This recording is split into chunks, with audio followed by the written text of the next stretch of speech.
আপনারা দেখছেন নিউজ তৎকাল 24। নমস্কার, নিউজ তৎকাল 24 এর পর্দায় আপনাদের সকলকে স্বাগত। আপনাদের সাথে আমি অপরূপা। দেখতে থাকুন এখনকার সংবাদ শিরোনামগুলি।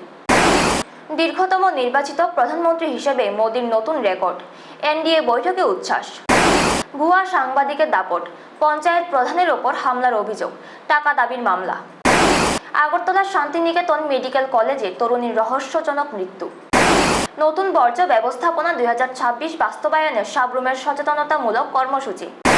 নেশামুক্ত সমাজ গড়ার বার্তা নিয়ে বাইখোড়ায় শুরু বৈশাখী ও আনন্দ মেলা। এখন সংবাদ বিস্তারিত। নয়াদিল্লিতে আয়োজিত বিজেপি নেতৃত্বাধীন এনডিএ জোটের এক বিশেষ ও ঐতিহাসিক বৈঠকে প্রধানমন্ত্রী নরেন্দ্র মোদীকে আন্তরিক অভিনন্দন ও শুভেচ্ছা জানিয়েছেন জোটের শীর্ষ নেতৃবৃন্দ। ভারতের সংসদীয় রাজনীতির ইতিহাসে এক নতুন দিগন্তের সূচনা করে দেশের দীর্ঘতম সময় ধরে দায়িত্ব পালনকারী নির্বাচিত প্রধানমন্ত্রী হিসেবে এক অনন্য ও ঐতিহাসিক কৃতিত্ব অর্জন করেছেন তিনি। স্বাধীন ভারতের প্রথম প্রধানমন্ত্রী পণ্ডিত জওহরলাল নেহেরুর একটানা নির্বাচিত প্রধানমন্ত্রী থাকার দীর্ঘদিনের রেকর্ডটি অতিক্রম করে তিনি এই অনন্য উচ্চতায় পৌঁছেছেন। মোদির এই গৌরবময় রাজনৈতিক যাত্রা এবং ঐতিহাসিক সাফল্যকে উদযাপন করতে জোটের শরিক দলগুলোর শীর্ষ নেতারা এই বিশেষ সংবর্ধনার আয়োজন করেন। নয়াদিল্লির ভারত মণ্ডপমে আয়োজিত এই বর্ণাঢ্য অনুষ্ঠানে উপস্থিত নেতারা প্রধানমন্ত্রী মোদির সুদীর্ঘ রাজনৈতিক জীবন এবং দেশের প্রতি তার নিবেদিত অবদানের কথা অত্যন্ত গুরুত্বের সাথে তুলে ধরেন। বৈঠকে অন্ধ্রপ্রদেশের মুখ্যমন্ত্রী তথা টিডিপি প্রধান এন চন্দ্রবাবু নাইডু প্রধানমন্ত্রীর সম্মানার্থে একটি বিশেষ ধন্যবাদ প্রস্তাব উপস্থাপন করেন। জোটের পক্ষ থেকে গৃহীত একটি যৌথ প্রস্তাবে বিগত বছরগুলোতে নরেন্দ্র মোদীর নেতৃত্বে এনডিএ সরকারের নানামুখী উন্নয়নমূলক কর্মকাণ্ড এবং সুশাসনের খতিয়ান তুলে ধরা হয়। নেতারা বলেন, তার অবিচল নেতৃত্ব ও দূরদর্শী চিন্তাভাবনার কারণেই দেশ পরিচালনায় এক অভূতপূর্ব গতিশীলতা ও স্বচ্ছতা এসেছে। বিশেষ করে ভারতকে বিশ্বের দ্রুততম বর্ধনশীল প্রধান অর্থনীতিতে পরিণত করা এবং দেশের কোটি কোটি মানুষকে দারিদ্র্য সীমা থেকে মুক্ত করার পেছনে তার কল্যাণমুখী নীতি সবচেয়ে বড় ভূমিকা রেখেছে। অনুষ্ঠানে উপস্থিত এনডিএ জোটের শীর্ষ নেতৃত্ববৃন্দ এই দৃঢ় আশাবাদ ব্যক্ত করেন যে রাষ্ট্রের সেবা, সুশাসন ও সামগ্রিক উন্নয়নের প্রতি প্রধানমন্ত্রীর যে অবিচল নিষ্ঠা তা আগামী দিনেও দেশের এক নতুন ও সুউচ্চ শিখরে পৌঁছে দেবে। 2047 সালের মধ্যে একটি সম্পূর্ণ উন্নত ভারত গড়ে তোলার যে দূরদর্শী সংকল্প তিনি নিয়েছেন তা বাস্তবায়নে জোটের শরিক দলগুলি সর্বাত্মকভাবে তার পাশে থাকবে বলে অঙ্গীকার করে। জোটের নেতাদের এই আন্তরিক ও অভূতপূর্ব শুভেচ্ছার জবাবে প্রধানমন্ত্রী নরেন্দ্র মোদীও গভীর কৃতজ্ঞতা ও ধন্যবাদ জ্ঞাপন করেন। তিনি এই কৃতিত্বকে দেশের জনগণের গণতান্ত্রিক চেতনার জয় হিসেবে অভিহিত করেন এবং আগামী দিনেও সবাইকে সাথে নিয়ে দেশের সর্বস্তরের মানুষের কল্যাণে নিরলসভাবে কাজ করে যাওয়ার প্রত্যয় ব্যক্ত করেন। উল্লেখ্য, নয়াদিল্লিতে এনডিএর এই বৈঠকে রাজ্য থেকে আইপিএফটি দলের মন্ত্রী শুক্লাচরণ জমাতিয়া এবং তীব্রামথা সুপ্রিমো প্রদ্যুৎ কিশোর দেববর্মনও উপস্থিত ছিলেন। ব্যুরো রিপোর্ট, নিউজ তৎকাল 24। বর্তমানে রাজ্যের চারিপাশে তাকালেই শুধু ভুয়া সাংবাদিক আর ভুয়া সাংবাদিকের দাপট চোখে পড়ে। ব্যাঙের ছাতার মতো গজিয়ে ওঠা এই সমস্ত স্বঘোষিত সাংবাদিকরা সংবাদ মাধ্যমের পবিত্রতাকে কালিমা লিপ্ত করে রাজ্যের বিভিন্ন প্রান্তে ব্ল্যাকমেইলিং ও তোলাবাজির সাম্রাজ্য গড়ে তুলেছে। এমনই এক চাঞ্চল্যকর ও ন্যাকারজনক ঘটনা এবার সামনে এসেছে সোনামুড়ায়। ফকিরাতদোল্লা গ্রাম পঞ্চায়েতের মহিলা প্রধানের উপর দলবল নিয়ে হামলা এবং উপপ্রধানের কাছে টাকা দাবি করার মারাত্মক অভিযোগ উঠেছে মফিজ মিয়া নামে এক ব্যক্তির বিরুদ্ধে। অভিযোগকারীদের স্পষ্ট দাবি, মফিজ নিজেকে সাংবাদিক পরিচয় দিলেও আসলে তার কোনো বৈধতা নেই, সে একজন ভুয়া সাংবাদিক। এই ঘটনায় সোনামুড়া থানায় তার বিরুদ্ধে ইতিমধ্যেই একটি মামলা দায়ের করা হয়েছে। ঘটনার বিবরণ দিতে গিয়ে পঞ্চায়েত কর্তৃপক্ষ জানিয়েছে, মফিজ মিয়া প্রথমে তার ফেসবুক আইডিতে ফকিরাতদোল্লা পঞ্চায়েতের নামে দুর্নীতির নানা মিথ্যা অভিযোগ তুলে পোস্ট করে। এরপর সে পঞ্চায়েতের উপপ্রধানের কাছে গিয়ে 2000 টাকা দাবি করে, কিন্তু সেই দাবি মতন টাকা না পেয়ে সে ক্ষিপ্ত হয়ে ওঠে এবং আজ নিউজ নামের একটি ভুইফোর ব্যানার ও দলবল নিয়ে ফকিরাতদোল্লা পঞ্চায়েত এলাকায় চড়াও হয়। সেখানে গিয়ে সে মহিলা পঞ্চায়েত প্রধানের উপর হামলার চেষ্টা চালায়। এই ঘটনার পর এলাকায় তীব্র উত্তেজনা ছড়ায় এবং পঞ্চায়েত কর্তৃপক্ষ সোনামুড়া থানার দ্বারস্থ হয়। পুলিশ ঘটনার তদন্ত শুরু করেছে। খোঁজ নিয়ে জানা গেছে, অভিযুক্ত মফিজের অপরাধের খতিয়ান বেশ লম্বা। সোনামুড়া থানায় এর আগেও তার বিরুদ্ধে একাধিক প্রতারণার মামলা রয়েছে। এমনকি খোদ তার নিজের স্ত্রীও তার বিরুদ্ধে 2টি মামলা করে রেখেছেন। সাংবাদিকতার আড়ালে এই ধরনের ভুয়া সাংবাদিকদের তোলাবাজি ও গুন্ডামির বিরুদ্ধে এখন সোনামুড়া সহ গোটা রাজ্য জুড়ে তীব্র ক্ষোভ ও কঠোর শাস্তির দাবি উঠেছে। ব্যুরো রিপোর্ট, নিউজ তৎকাল 24। দেখেন, আমরা পঞ্চায়েত একটা মিটিং ছিল, আমরা পঞ্চায়েত বোর্ডিংয়ে মিটিংয়ে বসলাম। মিটিং শেষ হওয়ার পরে আমরা বাড়িতে ফেরার পথে আসার সময় দেখি যে রাস্তার মধ্যে কয়েকজন লোক একখানে জড়ো হয়ে গেছে। তো আমি টান দিয়ে কিন্তু সামনে গেছি গিয়া, প্রধান উপপ্রধান ফেসনে। তো দেখে তারাজন দাঁড়াইছে, আমিও দাঁড়াইছি। আগে এলামে দিকে কী হয়েছে দেখতেছি যে মফিজ সাংবাদিক, উনি নাকি সাংবাদিক, উনি দাঁড়াইয়ে কথা কইতেছে আমার উপপ্রধানের সাথে। তো উপপ্রধানের সাথে আমি আগে শুনলাম কথাটা কী কইতেছে। তো হ্যাঁ কইতেছে, কয় যে আপনি আইসেন ভালো কথা, মানে এতটুকু আপনার সাথে যে বয়ানটা উপপ্রধান দিয়ে গেছে ওইভাবে তাই কথা কইতেছে। কথা কওয়ার পাশে দেখতেছি যে পেছন থেকে আরেকজন লোক, ওইখানে আমরা এলাকার লোক হই, সে নাকি আগে আইয়া এই আমরা উপপ্রধানটা কইতেছে, তুই আমারে চার্জ করি নাকি, তুই আমারে জিজ্ঞেস করি নাকি, এই নি সে নি, মানে আবল তাবল কথা উশৃঙ্খলাভাবে। তা আমি বললাম যে একটা প্রশাসনিকভাবে আমরা কি তোমরা জিজ্ঞেস করার অধিকার নাই? কয় না, তোমরা কে? এটা কইয়া প্রধানের গায়ে আক্রমণ এই ছেলেটা। তখন এখন আমি ডাক দিতাম গেছি, উল্টা আমরা দুজনের উপরে ক্ষিপ্ত হইয়া মানে পারে না তারা আমার মারবো, এরকম অবস্থা সিচুয়েশন তৈরি করছে। তখন আমরা বাধ্য করলাম যে তোমরা প্রশাসনিক লোকের সাথে এইভাবে আচার ব্যবহার করতেছো, তোমরা আসলে কি আমরা পঞ্চায়েত বোর্ডের কাছে কি কোনো কাজে তোমরা ব্যর্থ হয়েছো? কেন তোমরা এরকম করতেছো? আমরা নক করতাম, আমরা যদি তোমরা কোনো কিছু ক্ষতি করতাম আমরা নক করতাম, নক করলাম না, এইভাবে রিপোর্ট তৈরি করতেছো দিনের পর দিন। কি হয়েছে তোমরা আসলে কও, ঘটনাটা খুললে কও, এতটুকু আমরা কথা। 1-1.5 মাস হইব এরকম আগে আমার থেকে হ্যাঁ ফোন করছে, ফোন করিয়া আমারও কইতেছে, ভাই এই ব্যাপারে আমি মফিজ, আমি সাংবাদিক এই। তো আমি বললাম ঠিক আছে, কী ব্যাপারে ফোন দিচ্ছেন? তো হ্যাঁ কইতেছে যে ভাই আপনার আমার কিছু টাকা দেন। আমি তো বললাম কী টাকা? মানে যেটা 2000 টাকা চাইছি। আমি বললাম কেন দিতাম টাকাটা, কী কারণে? আপনার পঞ্চায়েতে এই সমস্যা, এটি দুই দেন, তাহলে আমি আর কি আমার কি পঞ্চায়েতে ডুপ্লিট কী আছে? তো না দেওয়ার কারণে আমি কিছু না, আমি কী টাকা দেবো? তো আর না দেওয়ার কারণে আজকে হ্যাঁ যে এই যে লোকটির উপরে আমরা যেটা দেখলাম, তাহলে আজকে হ্যাঁ বুঝা গেল টাকা না দেওয়া নেই, হ্যাঁ আমার ব্ল্যাকমেইল করছে। তো এই পর্যায়ে গেছে। কি কল দিছে, কি দিয়ে কল দিছে? মেসেঞ্জারে কল দিছে। যদি আমার আইডি কল দিত, মেসেঞ্জারের যে প্রয়োজন আমি যে হ্যাঁ হ্যাঁ ভয়েসিং করছে বা আমি করছি, কী কারণে তুমি নাম্বার পাঠাও, হ্যাঁ নাম্বার পাঠাইছি, হ্যাঁ নাম্বার পাঠাইছি, কিন্তু মেসেঞ্জারে কথাগুলো কইছি। এটা আপনারা প্রয়োজন আমি দিয়ে দেবো স্ক্রিনশটে, কিন্তু প্রমাণ ছাড়া আমরা কাজ করি না।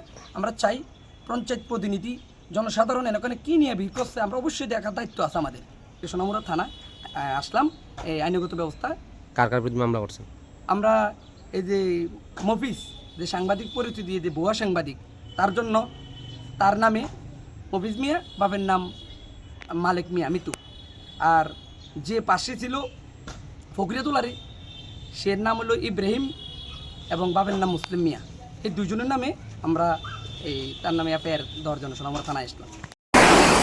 আগরতলার মলয়নগর স্থিত শান্তিনিকেতন মেডিকেল কলেজ থেকে মনীষা দাস নামের এক 22 বছর বয়সী তরুণীর রহস্যজনক মৃতদেহ উদ্ধারের ঘটনায় গোটা এলাকায় তীব্র চাঞ্চল্য ছড়িয়েছে। মৃত তরুণীর ওই মেডিকেল কলেজেরই মহিলা হোস্টেলের ওয়ার্ডেন হিসেবে কর্মরত ছিলেন এবং তার বাড়ি স্থানীয় মধুবন এলাকায়। বুধবার গভীর রাতে হাসপাতাল ক্যাম্পাস থেকেই তার মরদেহ উদ্ধার করা হয়। ঘটনার খবর জানাজানি হতেই হাসপাতাল চত্বরে ব্যাপক উত্তেজনা সৃষ্টি হয় এবং খবর পেয়ে পুলিশ দ্রুত ঘটনাস্থলে পৌঁছে মৃতদেহটি উদ্ধার করে ময়না তদন্তের জন্য পাঠায়। এদিকে মনীষার পরিবারের সদস্যদের স্পষ্ট অভিযোগ, এটি কোনো স্বাভাবিক মৃত্যু বা আত্মহত্যা নয়, বরং তাকে সুপরিকল্পিতভাবে খুন করা হয়েছে।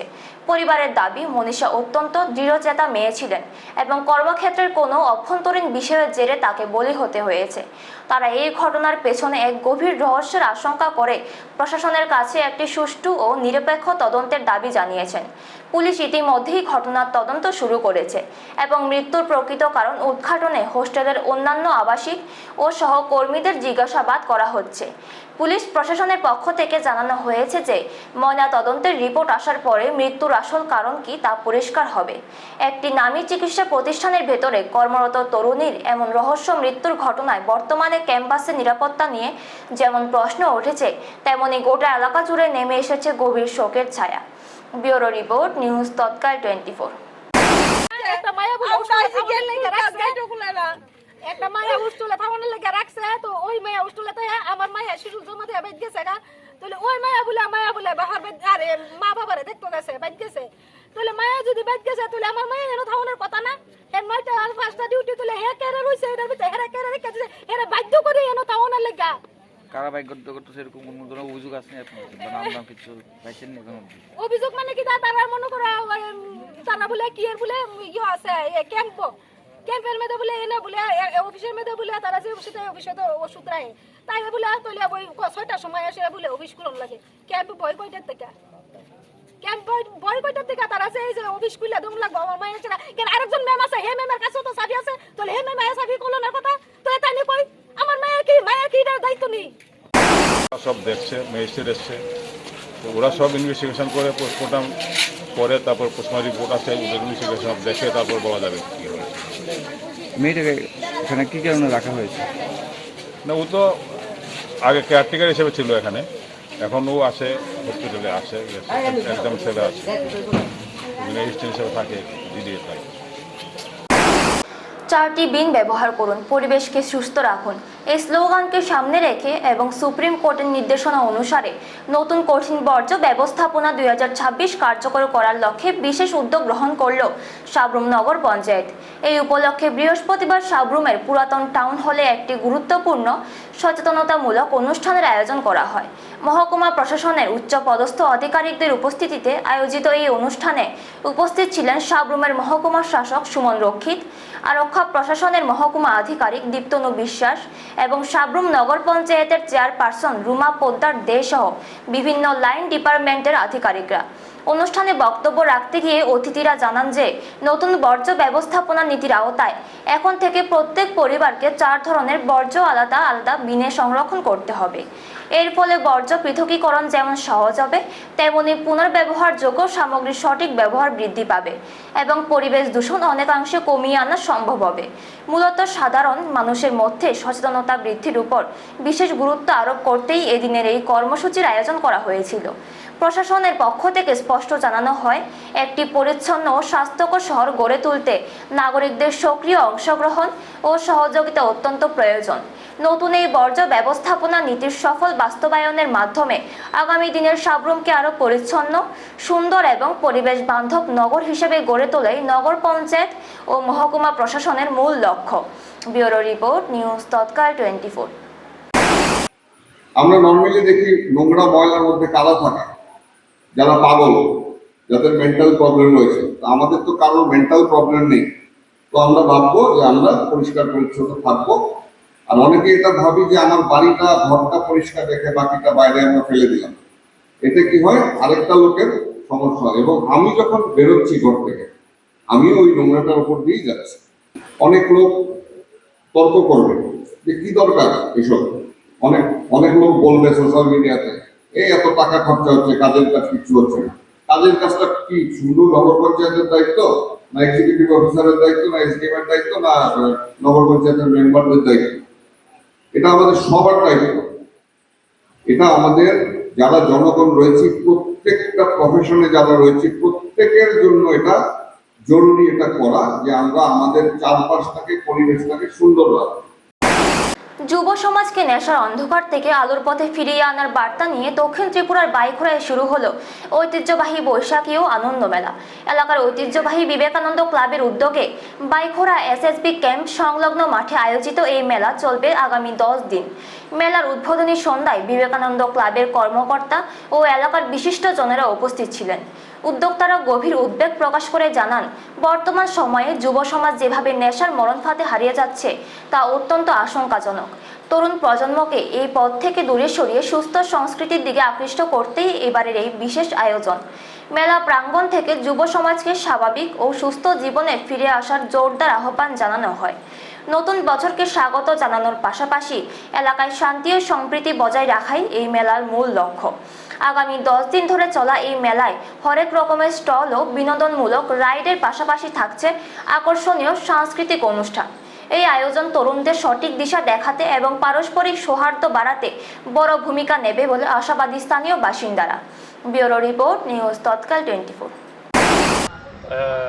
রাম ঠাকুর ক্লাব প্রাঙ্গণে এখানের যে যুব সমাজকে নিয়ে যে আনন্দমেলা, এই আনন্দমেলা আমাদের আগামী 10 দিনের যে পারমিশন আমাদেরকে দেওয়া হয়েছে এবং আমরা দেখতেছি আরও বেশি দিন আরও কিছুদিন বাড়াতে পারি কিনা। এবং এইখানে আমাদের যে আনন্দ মেলা। এইখানে ছোট থেকে বয়স্ক যারা আছেন সবাই এখানে আনন্দ উপভোগ করবেন এবং এইখানে যুব সমাজকে আমি ধন্যবাদ জানাবো এই কারণে যে এখানে যে মেলাটা শুরু করেছে এবং আগামী দিন যাতে আমাদের সমাজের মধ্যে একটা বার্তা যায় যে আমরা আগামী দিন যুব সমাজকে এবং বিভিন্ন স্তরে আমাদের যে বয়স্ক লোকদের এখানে আনন্দ উপভোগ করে যাতে আমাদের দিনটা কাটাতে পারি। মূল কারণ হচ্ছে এটাই, আমাদের সমাজের মধ্যে একটা বার্তা দিতে চাই, যুব সমাজকে একটা বার্তা দিতে চাই যে আমরা বিভিন্ন ত্রিপুরাতে বিভিন্ন যে নেশামুক্ত যে আমাদের একটা দেশ গড়া, এটার মাধ্যমে আমরা সূচনা দিতে চাই যে আগামী দিন যুবকরা সচেতন হয়ে এইসব আনন্দ মেলাগুলোতে উপভোগ করুন এবং নেশামুক্ত দেশ গড়ার জন্য আমাদের এই। এখনকার মতো সংবাদ এই পর্যন্ত। পরবর্তী সংবাদের জন্য চোখ রাখুন নিউজ তৎকাল 24 এর পর্দায়।